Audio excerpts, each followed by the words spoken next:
Hello all, Skoda Kylaq signature AMT తీసుకున్నాం మేము. So దీని ఓనర్షిప్ రివ్యూ చూద్దాము. మేము ఒక 1 మంత్ వాడిన తర్వాత అసలు దీనిలో ఏంటంటే ఫస్ట్ రివ్యూలు చాలా చదివాను నేను కొనే ముందు. కొన్ని పాజిటివ్లు ఉన్నాయి, కొన్ని నెగిటివ్లు ఉన్నాయి. అసలు ఏంటి, ఎలా ఉంది అని చూద్దాము. యాక్సెసరీస్ కాకుండా దీని on road price 13 point something పడింది. సో యాక్సెసరీస్ అన్నీ ఏ టు జెడ్ కలుపుకుంటే దాదాపు నాకు 14 lakhs పడింది. సో ఇందులో ఏంటంటే సన్ రూఫ్ అన్నీ ఉన్నాయన్నమాట. ఆటోమేటిక్ సన్ రూఫ్ లోపల చూడండి ఎలా ఉందో. సో ముందు చెప్పేది ఆటోమేటిక్ది. ఇందులో 6 ఎయిర్ బ్యాగ్స్ ఉంటాయి, మ్యూజిక్ సిస్టమ్ అవన్నీ ఉంటాయి. కానీ నేను చేంజ్ చేసుకున్నానులేండి యాక్సెసరీస్ అవన్నీ వివరంగా చెప్తాను 1 by 1. సో ఇది కూడా క్లస్టర్ కూడా బాగుంటుంది యాక్చువల్గా దీనిలో అయితే. స్టీరింగ్ మౌంటెడ్ కంట్రోల్స్ ఇస్తాడు. వాటితో ఏమవుతుందంటే మనం అక్కడ చేంజ్ చేసుకొని చెక్ చేసుకోవచ్చు, మైలేజ్ ఎంత ఉంది, ఇంకెన్ని కిలోమీటర్లు వస్తుంది, తర్వాత టైర్ ప్రెషర్ కూడా ఉంటుంది ఇందులో. సో ఫీచర్ల పరంగా అయితే మాత్రం మంచి ఫీచర్లు ఇచ్చారనే చెప్తాను నేను. స్టీరింగ్ కూడా చాలా ప్రీమియంగానే ఉంటుంది స్టీరింగ్. సో అది ఎంత ట్రావెల్ చేసాము ఏంటి ప్రతిదీ కంప్లీట్ ఇన్ఫర్మేషన్ వస్తుంది. యావరేజ్ స్పీడ్ ఎంత వెళ్తున్నాము ఏంటి అనేది, ఫ్యూయల్ కన్జంప్షన్తో సహా అన్నీ ఉన్నాయి ఇందులో.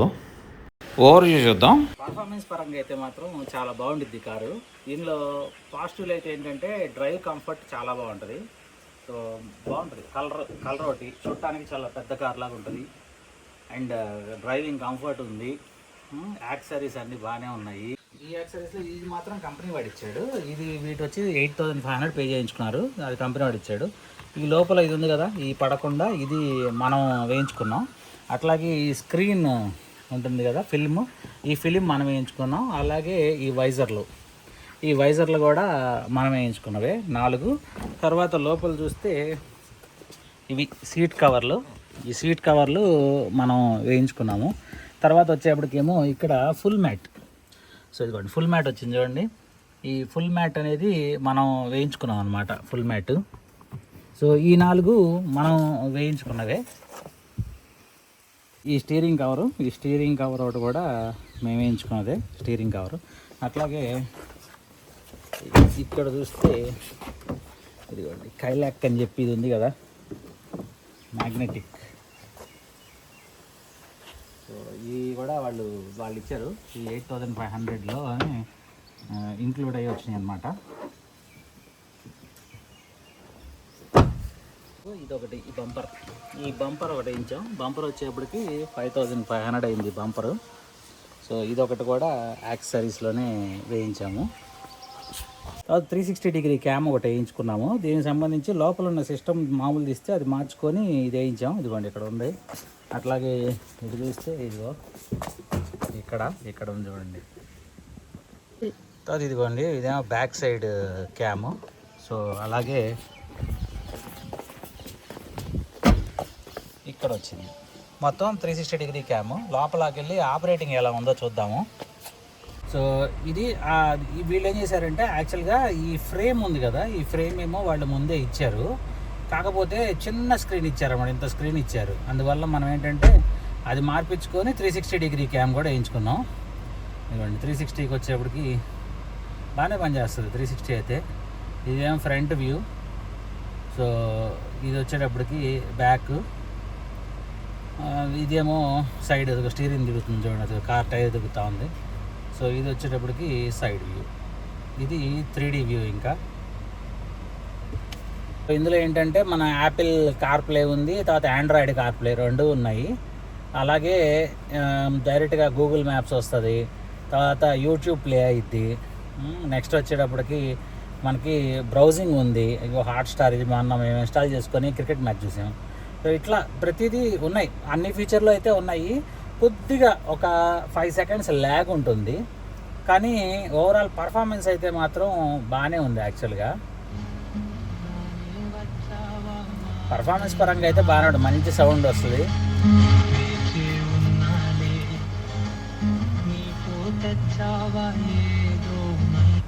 యాక్చువల్గా ఏంటంటే మేము స్పీకర్లు ఏమి ఎక్స్ట్రా వేయించలేదు, ఉన్న స్పీకర్స్కే ఇది వేయించామన్నమాట. సో తర్వాత ఇంకోటి ఏంటంటే, సో ఈ సిస్టమ్ 360 క్యామ్లు మొత్తం చేంజ్ చేయించేసాము. సో చేంజ్ చేయించిన తర్వాత మాకైతే ఇది బాగా నచ్చింది యాక్చువల్గా. అండ్ ఏసీ అది బాగానే వస్తుంది యాక్చువల్గా. ఇక్కడ 2 వెంట్లు ఇచ్చాడు, ఇక్కడ 2 వెంట్లు ఇచ్చాడు, మొత్తం 4 వెంట్లు ఉన్నాయి. ఏసీ బాగానే వస్తుంది. కాకపోతే ఇది ఉంది కదా, ఇది వచ్చేప్పటికి మనకి మాన్యువల్ సిస్టమ్ అనమాట. సిగ్నేచర్ ప్లస్ వేరియంట్ తీసుకుంటే కనుక ఇది ఇక్కడ కూడా టచ్ స్క్రీన్ ఇచ్చేసాడు. టూ మచ్ ఆఫ్ సెన్సార్లు ఎందుకులే అని చెప్పేసి నేను తీసుకోలేదు. ఆ వేరియంట్ ఈ వేరియంట్ డిఫరెన్స్ ఏంటంటే ఇక్కడ ఈ క్లస్టర్ బోర్డ్ ఒకటి చేంజ్ అయింది. తర్వాత ఏమో ఈ పుష్ స్టార్ట్ స్టాప్ బటన్ ఒకటి వచ్చింది. ఇప్పుడేమో కీ ఇచ్చారు. తర్వాత ఏమో పుష్ స్టార్ట్ స్టాప్ వచ్చింది. స్టీరింగ్ వీల్ మొత్తం సేమ్, ఏ డిఫరెన్స్ లేదు. ఏసీ వెంట్లు డిఫరెన్స్ లేదు. ఈ లుక్ అండ్ ఫీల్లో కూడా ఏం డిఫరెన్స్ లేదు. ఒకటి పుష్ స్టార్ట్ అండ్ స్టాప్, ఇక్కడేమో అంతా టచ్ స్క్రీన్ రావడం. బయట కూడా ఏంటంటే హ్యాండిల్ కాకుండా డైరెక్ట్గా బటన్ వచ్చింది. సో అదొకటే డిఫరెన్స్. మనం ఏంటంటే కావాలని చెప్పి నేను ఆటోమేటిక్ తీసుకున్నాను, డ్రైవింగ్ కంఫర్ట్ ఉంటుందని చెప్పి. బట్ నిజంగానే డ్రైవింగ్ కంఫర్ట్ మాత్రం సూపర్ ఉంది. ల్యాగ్ జర్క్ ఏం రావు అసలు, చాలా నీట్గానే ఉన్నాయన్నమాట. ఆ విషయంలో అయితే మాత్రం మనకేమి ఇబ్బంది అయితే ఏం లేదు. ఉన్నది ఒకటే ఏంట్రా ఇబ్బంది అనుకుంటే, ఒకటి మైలేజ్ మాత్రం ప్రాబ్లమే. సో కంఫర్ట్ కావాలి అని అంటే మైలేజ్కి మనం చూసుకోకూడదు. ఎందుకంటే మనం మైలేజ్ కావాలి అనుకున్నప్పుడు కంఫర్ట్ కొంచెం ఏదో ఒకటి సాక్రిఫైస్ చేయాల్సి ఉంటుంది. అందుకని నేనేం చేశానంటే మైలేజ్ అయితే అయిందిలే, నో ప్రాబ్లం అనుకొని కంఫర్ట్ కావాలని చెప్పి ఈ కార్ తీసుకోవటం జరిగింది. సో చాలా డ్రైవింగ్ కంఫర్ట్ మాత్రం బ్రహ్మాండంగా ఉంటుంది, స్మూత్గా ఉంటుంది. మనకేమి పెద్దగా సస్పెన్షన్ సూపర్ ఉంటుంది, స్పీడ్ ఉంటుంది, పర్ఫార్మెన్స్ ఉంటుంది, అన్నీ బాగున్నాయి. సో అందువల్లనే ఈ కారు నాకైతే బాగా నచ్చింది. మైలేజ్ వచ్చేప్పటికి ఏంటంటే నేను రోజుకి దాదాపు 40 కిలోమీటర్లు తిరుగుతూ ఉంటాను. నేను సుమారుగా రోజుకి 40 కిలోమీటర్లు తిరుగుతాను. 40 కిలోమీటర్లు అంటే 20 కిలోమీటర్లు అప్పు, 20 కిలోమీటర్లు డౌను. సో నేను అన్ని కిలోమీటర్లు తిరుగుతున్నప్పుడు ఏమవుతుందంటే అందులో సిటీలో దాదాపు 10 కిలోమీటర్స్, కొద్దిగా అవుట్స్ ఒక 5 కిలోమీటర్స్ ఏమో కంప్లీట్ ఇక హైవే లాగా అనమాట, అంత అలా ఉంటుంది. సో నాకు అలా చూసుకుంటే యావరేజ్ కన్సంప్షన్ చూడండి, కరెక్ట్గా 10 కిలోమీటర్స్ వస్తూ ఉంది నాకు, లీటర్కి 10.3 వస్తుంది ప్రజెంట్ అయితే. బట్ ఓన్లీ సిటీలో తిరిగేటట్టు అయితే మాత్రం, ఓన్లీ సిటీలో తిరగాలనుకుంటే మాత్రం ఇది ఎంత వస్తుంది అంటే 6-7 వస్తుంది యాక్చువల్గా. సిటీలో అయితే ఫ్రీక్వెంట్గా బ్రేకింగ్ ఉంటుంది, ట్రాఫిక్ ఇవన్నీ వేస్ట్ చేసుకుంటే 6 నుంచి 9 మధ్యలో సిటీ అయితే. అదే హైవే ఎక్కితే మాత్రం 18-17 అట్లా వస్తూ ఉంది. నేను ఇంతవరకు ఒక్కసారే హైవే మీదకి వెళ్ళాను, అప్పుడు చెక్ చేస్తే 17-18 దగ్గర టచ్ అవుతూ ఉంది. మిగతా అంతా నేను తిరిగింది ఇప్పుడు 1000 కిలోమీటర్స్ తిరిగాను ఇప్పటికి, 1100 కిలోమీటర్స్. ఈ 1100 కిలోమీటర్స్లో కూడా మనకి మ్యాక్సిమం అదిగో మనకు వచ్చింది 10.2. అంటే ఇందులో ఒక 1000 కిలోమీటర్స్ నేను ఓన్లీ సిటీ లిమిట్స్లో తిరిగాను అనమాట. సో ఆ సిటీ లిమిట్స్లో తిరగడం వల్లే నాకు ఆ కన్సంప్షన్ అనేది 10.2 అయితే వచ్చింది. ఏదైనా మైనస్ ఉంది అనుకుంటే మాత్రం ఇది ఈ 12 volts ఉంది చూసారా, దీన్ని ఏం చేశాడంటే డైరెక్ట్ చేసేసాడు. సో నేను యాక్చువల్గా ఏమంటున్నానంటే డాష్ క్యామ్ పెట్టిద్దామని అనుకున్నాను. ఫ్రంట్ డాష్ క్యామ్ పెట్టిద్దామని పెట్టించి చూస్తే ఇదేమవుతుంది, బ్యాటరీ స్టాప్ చేసినా కానీ ఇంకా ఇదవుతానే ఉందన్నమాట. దీన్ని ఏం చేశారంటే యాక్చువల్గా వీళ్ళు డైరెక్ట్ చేసేయటం వల్ల ఈవెన్ కార్ స్విచ్ ఆన్ అవ్వకపోయినా కానీ ఛార్జింగ్ అవుతూనే ఉంటుంది. మనం కనుక మర్చిపోయి అది పెట్టేసి వెళ్ళిపోయామనుకోండి, ఒక 2 days కనుక మీరు కార్ తెలియదంటే కంప్లీట్ బ్యాటరీ డిశ్చార్జ్ అయిపోయే ప్రాబ్లం అయితే ఉంది. అందుకని మళ్ళీ వద్దులే డాష్ క్యామ్ రోజు తీయాలంటే కొంచెం ఇబ్బంది అని చెప్పి మళ్ళీ ఆ డాష్ క్యామ్ వద్దు, ఇంకోటి చూద్దాం ఏదైనా వేరే మోడల్ అని చెప్పి ఇంకా అది వద్దని తీసేశాను. ఇంకా కారు చూసేటప్పటికి ఏంటంటే ఆటోమేటిక్ కాబట్టి పార్కింగ్ ఇచ్చాడు, రివర్స్, న్యూట్రల్, డ్రైవ్. ఈ రివర్స్కి వచ్చేప్పటికి మాత్రం ఇక్కడ నాబ్ ఉంది యాక్చువల్గా. సో సైడ్ ఒక నాబ్ ఉంది, సైడ్ ఈ నాబ్ ఉంది కదా, ఈ నాబ్ అనేది మనం ప్రెస్ చేసి అనాలన్నమాట. ప్రెస్ చేస్తే అప్పుడు మనకి వస్తుంది. ఈ కార్లో 6 ఎయిర్ బ్యాగ్స్ ఉన్నాయి మొత్తం. తర్వాత ఇదిగోండి ఇక్కడ ఒక బాటిల్ స్పేస్ అనేది ఇచ్చాడు, ఇక్కడేమో మనకి ఫోన్ హోల్డర్ ఇచ్చాడు, తర్వాత ఇక్కడ కూడా స్టోరేజ్ స్పేస్ ఇచ్చాడు, హ్యాండ్ రెస్ట్ ఇచ్చాడు, హ్యాండ్ రెస్ట్తో పాటు స్టోరేజ్ ఇచ్చాడు అన్నమాట కింద. సో ఇది ఒక మంచి ఫీచర్ అనే చెప్పాలి. గ్లవ్ బాక్స్ ఇచ్చాడు. ఈ రెండు మన అదే పెన్ డ్రైవ్ పెట్టుకోవడానికి ఈ సిస్టమ్ ఉంది కదా, మ్యూజిక్ సిస్టమ్ ఉంది, ఆ మ్యూజిక్ సిస్టమ్ సంబంధించిన పెన్ డ్రైవ్ పెట్టుకోవడానికి ఇక్కడ ఇచ్చారు లోపల. తర్వాత కప్ హోల్డర్స్ అన్ని చోట్ల ఉన్నాయి, కప్ హోల్డర్లు, ఏసీ వెంట్స్ ఉన్నాయి, స్పీకర్లు కూడా ఉన్నాయి అన్నమాట. మంచి సౌండ్ సిస్టమ్ ఇచ్చాడు. స్కోడా అని ఇక్కడ ఒక ఎంబ్లెమ్ ఇచ్చాడు. ఇవ్వండి, ఓవరాల్గా అయితే ఇట్లా ఉంది. కొంచెం ఏంటంటే ఇందులో ఉంది ఎయిర్ బ్యాగ్. వాస్తవానికి ఏదైనా హార్న్ కొడుతున్నప్పుడు ఇది మరీ ప్రెస్ అవుతున్నట్టుగా ఉంటుంది. కొంచెం మరీ చీప్కి ఇది ఒకటే అనిపిస్తుంది. కానీ ఈ స్కోడాలో ఏంటంటే ఇప్పుడు ఈ ఆప్షన్స్ ఉన్నాయి. ఇది వాల్యూమ్ పెంచుకోవడానికి, తగ్గించుకోవడానికి, మాట్లాడడానికి. ఇందులో కొన్ని ఆప్షన్స్ పనిచేయవు. ఎందుకు పనిచేయమంటే హయ్యర్ ఎండ్కి మాత్రమే ఉన్నాయి. అయినా సరే హయ్యర్ ఎండ్కైనా మామూలు దానికైనా స్టీరింగ్ అనేది ఒకటే అనమాట. సో ఇప్పుడు ఇది మనం క్లిక్ చేసామనుకోండి, అక్కడ చూడండి ఏమొస్తుందో, బటన్ అన్అసైన్డ్. సో ఈ బటన్స్ ఉన్నాయి కానీ అసైన్ అవ్వలేదన్నమాట. కాకపోతే స్టీరింగ్ అన్నిటికీ ఒకటే కాబట్టి అందుకని చెప్పేసి ఇలా ఇచ్చాడు. సో ఇక్కడ పవర్ కంట్రోల్స్ మొత్తం ఇక్కడే ఇచ్చాడు. కంట్రోల్స్ అన్నీ ఇక్కడే ఉన్నాయి. ఆటోమేటిక్ మొత్తం ఏసీవి ఇవన్నీ పవర్ కంట్రోల్స్ మొత్తం ఐడియా ఉన్నాయి. మళ్ళీ ఇక్కడ ఒక పెద్దది ఉంది ఈ చెకింగ్ బాక్స్. ఇక్కడ ఏదైనా పెట్టుకో, సెల్ ఫోన్ అవి పెట్టుకోవడానికి కూడా పెద్ద బాక్సే ఇచ్చాడు. లైట్ స్విచ్ ఏమో ఇదిగో ఇక్కడ ఇచ్చాడు. ఇది లైట్ స్విచ్, ఎల్ఈడి లైట్స్ ఇచ్చాడు. ఫాగ్ ల్యాంప్స్ ఏం లేవు. లైట్ స్విచ్ అయితే ఇక్కడ ఉంది. తర్వాత సన్ రూఫ్ ఏమో ఇక్కడ ఉంది. ఇదిగోండి సన్ రూఫ్, ఆటోమేటిక్ సన్ రూఫే. అది ఓపెన్ అయింది. ఇదిగో సన్ రూఫ్ బాగుంటుంది ఇది. తర్వాత క్లోజింగ్ కూడా మనకి ఆటోమేటిక్గా, సో సింగిల్ బటన్తోనే క్లోజ్ చేసేసుకోవచ్చు. ఇది మాత్రం మాన్యువల్, ఇట్లా అంటే అయిపోతుంది. సో సన్ రూఫ్ కూడా బాగానే ఉంది. ఇక్కడ వచ్చేప్పటికేమో ఇది ఓవీఆర్ఎం హెడ్ లైట్స్ ఇచ్చాడు. ఇటు వచ్చేప్పటికి ఇంకా ఇవి కంట్రోల్స్ మళ్ళీ ఇక్కడే ఇచ్చాడు. లైట్లు అవన్నీ, ఈ లైటింగ్ ఫెసిలిటీ మాత్రం బాగుంది. వాళ్ళకి 2 లైట్లు ఇచ్చాడు. ఇక్కడ ఎయిర్ బ్యాగ్ ఉందన్నమాట. ఇటు సైడ్ ఇటు ఎయిర్ బ్యాగ్ ఉంది, అటు సైడ్ అటు ఎయిర్ బ్యాగ్ ఉంది అంతే. ఇక్కడ హ్యాండిల్స్ ఇచ్చాడు. తర్వాత ఏమో ఇక్కడ మిర్రర్తో పాటు ఇవి ఇచ్చాడు. సో ఇటు పక్క మామూలు వైజర్ ఉంది. డిక్కీ స్పేస్ కూడా బాగానే ఉంది యాక్చువల్గా అయితే.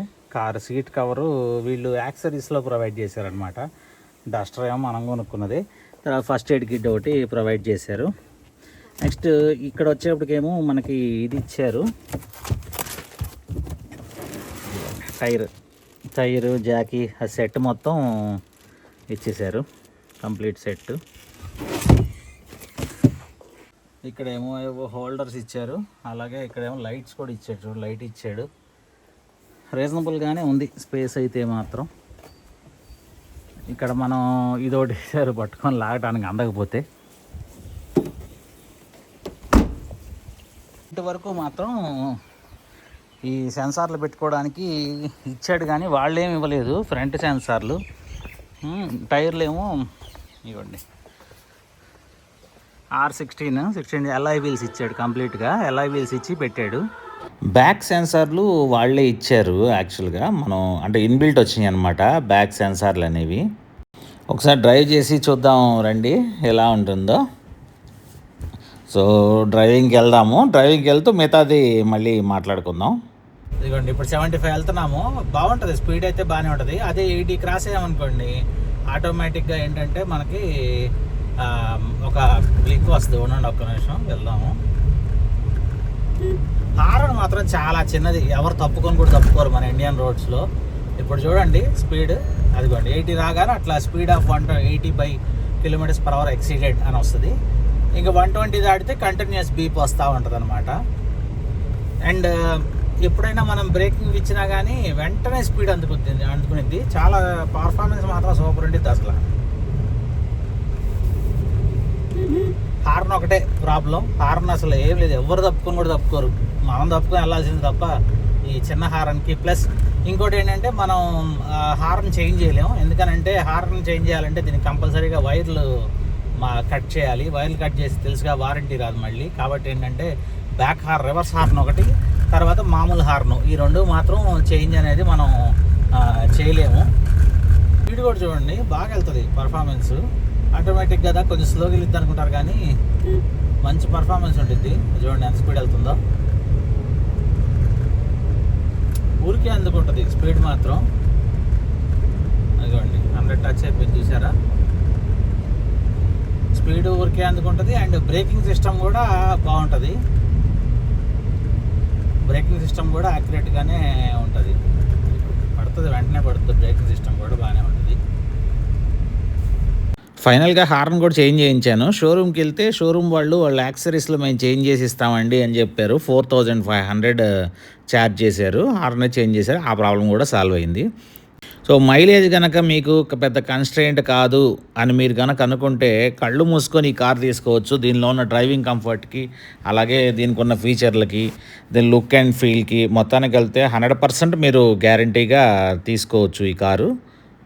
కుదిరితే సిగ్నేచర్ ప్లస్ తీసుకోండి. ఇంకో 1,00,000లో అయితే వచ్చేస్తుంది ఆటోమేటిక్‌గా.